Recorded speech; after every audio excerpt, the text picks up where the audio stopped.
In this video, we introduce the concept of pH and carry out a couple of calculations to illustrate it. Alright, so until now we have been discussing the acidity of various acids by looking at qualitative pictures, okay, like the equilibrium constant and so forth.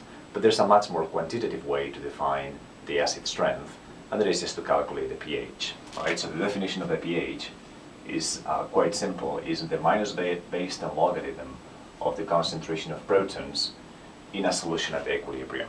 Okay, so let's carry out here a few calculations to illustrate what the pH is. So suppose that you have a solution in which the concentration happens to be 1 molar. In that particular case, the pH is actually 0. And notice that this will be a pretty high concentration of protons. That will be a very strongly acidic solution. Suppose now that we have a concentration of protons much smaller. Okay, so 1.0 10 to the minus 7 molar. Okay, when you carry out the calculation, the pH happens to be 7.00. Okay, pH 7 for a concentration of protons 1 10 to the minus 7, and then if you have a concentration of protons of 1.0 10 to the minus 14, then the pH would have a value of 14. Something interesting about the significant figures. Notice that the number of decimal places that you have right here, that is related to the significant figures that you have in the concentrations. What comes to the left of the decimal point is simply the exponent. Okay, so notice that again, the number of decimal points that you have is related to your significant figures. Okay, so that is just a clarification. Now, so you can clearly see that the pH is just a simple way to avoid working with very difficult numbers, right, that have these very awkward powers, and then use numbers that are far easier to understand, right? So it's pretty common that the pH scale, okay, is going to be that would be pH is equal to 7. Okay, that's what we call neutral. And then this is neutral pH because if you take pure water, distilled water, we know that the concentration of protons in that water at 25 Celsius happens to be 1.0 10 to the minus 7. That's pH 7, so pH 7 will be neutral.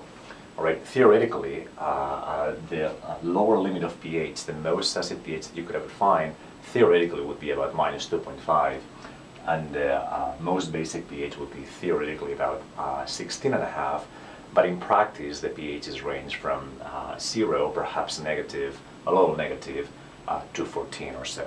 Okay, so if we consider this is 0, and that is 14, then you will have here that this will be acids or an acid solution, and this will be a basic solution. Okay, so that is the pH scale. Now, there are other scales that are similar to the way that the pH is defined, but they don't use concentration of protons. For example, we have a POH scale, right? So you can define the POH analogously to the pH, but instead of using the concentration of protons, you like to use the concentration of hydroxide. So this is particularly useful when you're trying to discuss the strength of bases. Okay? Even beyond that, notice that because we're trying to turn something that is going to be a very small number generally into something that is easy to understand, we can do exactly the same thing with equilibrium constants. Right? So you can have what is called the pK values, which are simply the minus base 10 logarithms of the equilibrium constants, right? Again, notice that these equilibrium constants can be either very large or very small. Rarely they are numbers that are easy for us to understand. So it's much simpler to actually take the base 10 logarithm and then have a pK value that is going to be quite easy to understand. Okay, so this idea of taking the base 10 logarithm and defining a scale of relative strength is something that is quite pervasive. Alright, so to wrap up this video, we're going to carry out here a couple of simple calculations of the pH of sample solutions. The first one is going to be quite simple.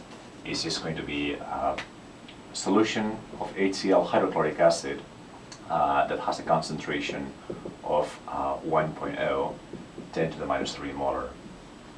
Right, notice that we have to calculate what the concentration of protons is, and we have only the concentration of the acid.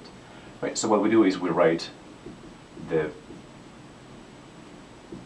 equilibrium for the dissociation of that acid, into protons and the conjugate base, and we recognize right away that hydrochloric acid is a strong acid. And what that means is that the equilibrium is displaced to the right, and for all intents and purposes, every single molecule of HCl that you put in solution will dissociate to generate protons and Cl. So what that means is that for strong acids, again for our work, this is going to be the case, right? So the initial concentration of the acid is going to be exactly the same as the concentration of protons at equilibrium, because all of the acid dissociates, right? So with this, then we can go on and calculate what the pH would be, and then we recognize that the pH is going to be 3. Okay, when we take the base 10 logarithm of that, and then we have here 2 significant figures, that means that we have 2 decimal points right there. All right, so this is an easy example. Let's do one more, which will be a little bit more complicated, and then we'll finish this video.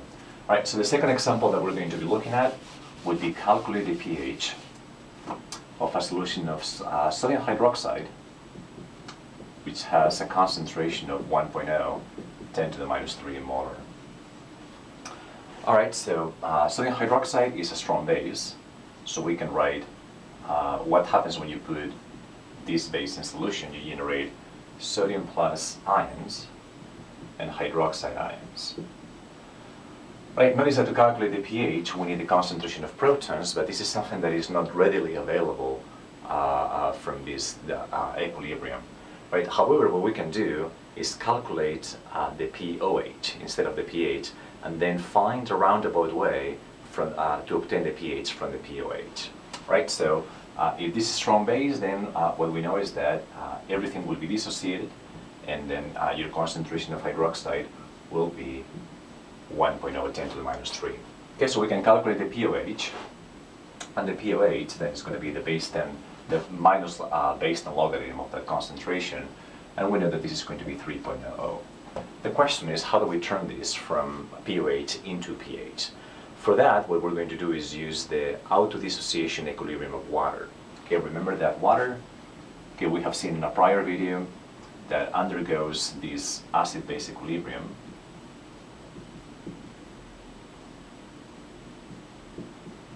And the equilibrium constant for that is what we call the auto-dissociation equilibrium constant for water, Kw, is equal to the concentration of protons times the concentration of OH minus. And this has a value of 1.0, 10 to the minus 14. All right, so again, what we're trying to do is look for a relationship between the pOH and the pH. And it turns out that this expression is actually going to give that to us. If we take base 10 logarithms of this expression, what we'll find is the following. The base 10 logarithm of that Kw is going to be equal to the base 10 logarithm of the concentration of protons plus the base 10 logarithm of the concentration of hydroxide. Right? So notice that this is going to be equal to minus 14 point. You actually don't have a limitation, the number of significant figures. We're going to write here 14, but in principle there would be an infinite number of significant figures right there. Okay, and this is going to be equal to the minus pH, and that's the same thing as the minus pOH. All right, so we can rewrite that expression by saying that 14 is equal to the pH plus the pOH. Okay, and this is going to be extremely useful because this is what allows us to turn pOHs into pHs. Right, so for the problem at hand, we have that the pOH was very easy to calculate because we could determine the concentration of hydroxide ions in a straightforward manner. Right, so we know that relatively easily, and then we can now turn into the pH using this expression. Right, so the pH for this example then will be 11.00.